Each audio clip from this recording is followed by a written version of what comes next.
Bismillahirrahmanirrahim. Assalamu alaikum student. Today I am going to solve question number 2 of exercise 1B of T1 8th edition. Before starting the exercise, I request you please subscribe my channel and press the bell icon button. Let's start the question number 2. Given the prime factorization of each of the following numbers, find its square root without using calculator. Part A 9801 equal to 3 power 4 multiply 11 power 2. यहाँ पर number दिया हुआ है 9801 और उसकी prime factorisation index form में दी हुई है। आपने स्क्वायर रूट इस नंबर का लेना है, तो आप सबसे पहले इस नंबर को लिख लें 9801 और इसका यहाँ पर स्क्वायर रूट साइन लगा लें।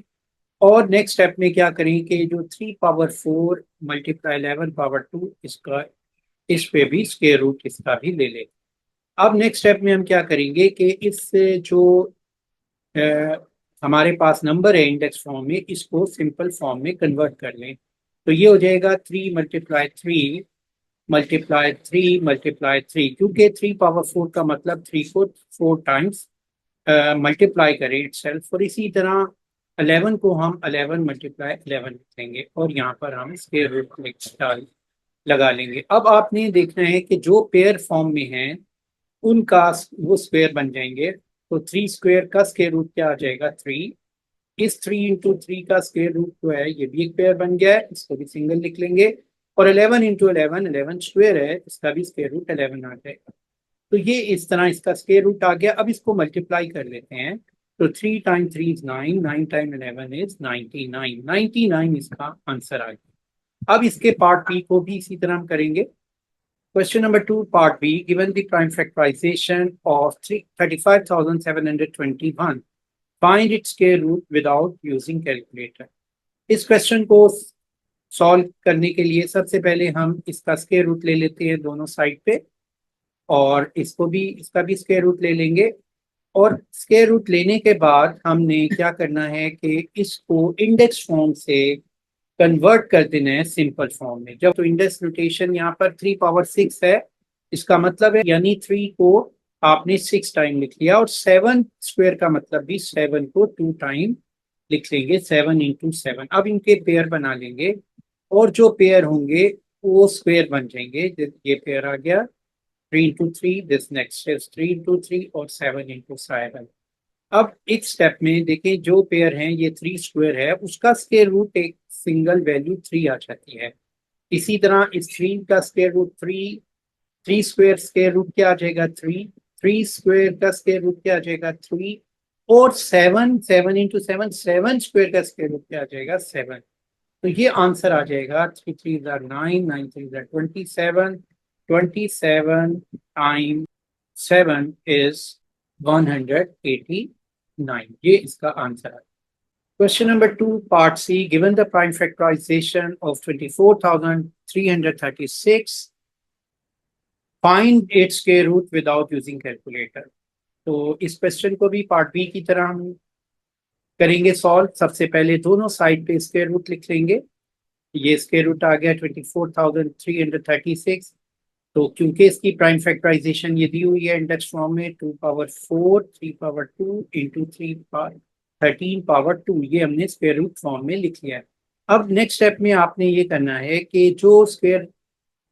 जो इंडेक्स नोटेशन से इसको सिंपल फॉर्म में कन्वर्ट करना है। 2 पावर 4 का मतलब है 2 को 4 टाइम लिख लें। तो ये मेरे पास 2 को 4 टाइम लिख लिया हमने। इसी तरह 3 को 2 टाइम लिख लें, 3 इंटू 3, और फिर 13 को 2 टाइम लिख लेते हैं। अब आपने क्या करना है कि इसका स्क्वायर रूट सिंबल यहाँ पर हमने मेंशन कर दिया, और इसके बाद हमने इनके पेयर बना लिए। तो ये पेयर एक बन जाएगा, ये एक पेयर बन जाएगा, ये भी एक पेयर है, और ये पेयर आ गया। तो ये जो पेयर है ये बेसिकली स्क्वायर है। तो 2 स्क्वायर का स्क्वायर रूट 2, ये 2 इंटू 2 2 स्क्वायर हो गया, उसका स्क्वायर रूट 2, और ये 3 स्क्वायर का स्क्वायर रूट 3, और ये 13 स्क्वायर का स्क्वायर रूट 13, और ये वैल्यू आ जाएगी 2 2 ज़ा 4, 4 3 ज़ा 12, और 12 को 13 से मल्टीप्लाई कर देंगे। तो ये मेरे पास आंसर आ जाएगा 156। Question number 2 part D, find given the prime factorisation of 5,18,400 find its square root without using calculator. आपने इस नंबर के स्क्वायर रूट लेना है 55,18,400 का, और इसकी प्राइम फैक्टराइजेशन दी हुई है इंडेक्स फॉर्म में 2 पावर 8, 3 पावर 4, 5 पावर 2। तो हमने लेफ्ट साइड पे भी स्क्वायर रूट लिखा है, तो राइट पे भी लिखेंगे जब भी अपने स्क्वायर रूट लेना है। अब आपने इस इंडेक्स को सिंपल फॉर्म में कन्वर्ट कर देना है। तो 2 पावर 8 होता है, 2 को 8 टाइम हम लिखेंगे, 2 इंटू 2, फिर 2 इंटू 2, ये 4 टाइम हो गया, फिर 4 टाइम हम लिख लेंगे। तो ये हमने 2 को 8 टाइम लिख लिया है। इसी तरह 3 को 4 टाइम हम लिख लेंगे, और इसके बाद हम क्या करेंगे, 5 को 2 टाइम लिख लेंगे। अब हम इनके पेयर बना लेंगे, और उससे पहले हम यहाँ पे इसका सिंबल लगा लेते हैं। तो इसके पेयर जो है, ये 2 का पेयर, ये एक फर्स्ट पेयर हो गया 2 का, ये सेकेंड, ये थर्ड, ये फोर्थ, इसी तरह 3 के पेयर लिख लिए हमने, और 5 के पेयर लिख लिए। तो जो पेयर हैं वो स्क्वायर हैं, तो 2 का स्क्वायर और उसका स्क्वायर रूट 2 हो जाएगा। इसी तरह इसका स्क्वायर का स्क्वायर रूट 2 आ जाएगा, फिर सेकेंड 2 का स्क्वायर का स्क्वायर रूट 2 आ जाएगा, और ये थर्ड फोर्थ पेयर जो है इसका भी 2 स्क्वायर का स्क्वायर रूट 2 हो जाएगा। फिर 3 स्क्वायर, ये 3 फर्स्ट पेयर है, उसका स्क्वायर का स्क्वायर रूट 3, फिर इस 3 स्क्वायर का स्क्वायर रूट 3, और फिर 5 स्क्वायर का स्क्वायर रूट 5। अब हम इसको मल्टीप्लाई कर लेते हैं। 2 टू ज़ा 4, 4 टू ज़ा 8, 8 टू ज़ा 16, 16 3 ज़ा 48, 48 टाइम्स 3 144 मल्टीप्लाई बाय 5। तो ये मेरे पास जो वैल्यू आ जाएगी वो 720 आ जाएगी। ये